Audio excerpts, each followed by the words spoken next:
Indians in the forefront coming down representing that tribe and that community.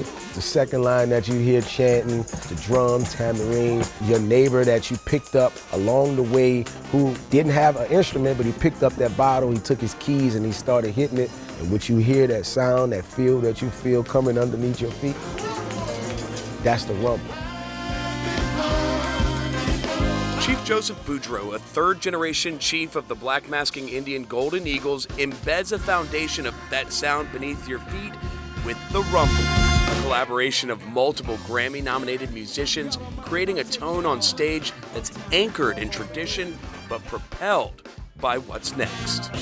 We're in the business of building upon what's come before us. We're obviously cemented in the past. We have a very clear idea of where we come from, but we also know where we're going. Grammy-nominated Aurelian Barnes, trumpeter for the Rumble, started that path early, from the washboard to the horn, right next to his father, Bruce Sunpai Barnes. I've been around music my entire life.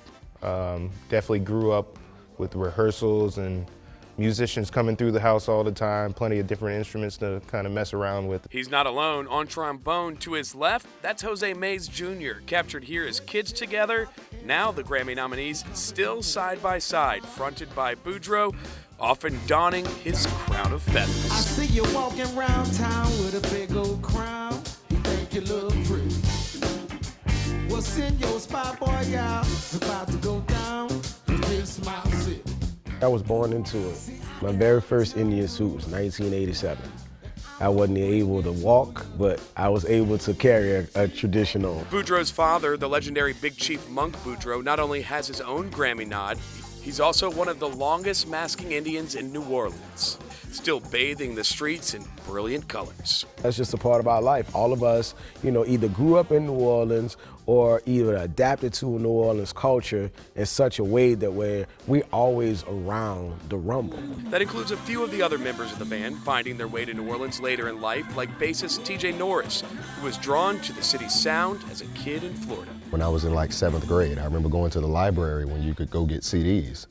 And I pulled out a CD, it was the Dirty Dozen Brass Band Jelly Roll Morton record. And I played that CD so much that my mom took it.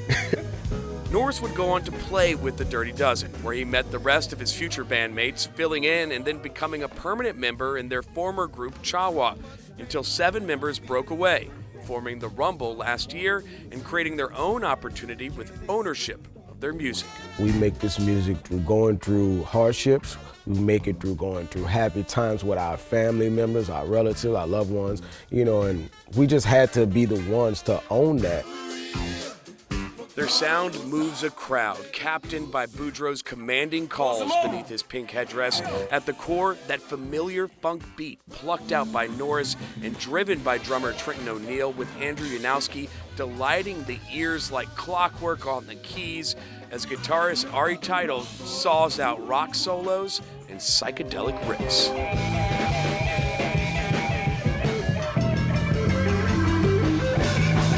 The beauty of the Rumble is that even though we have majority Black ownership and majority born and bred New Orleanians, everyone is pulling from different experiences, and we're bringing it to the table. I grew up literally playing trombone in my church, playing these songs, but we're playing them a different way, and now we can bring all of this together and just see how beautiful the music is.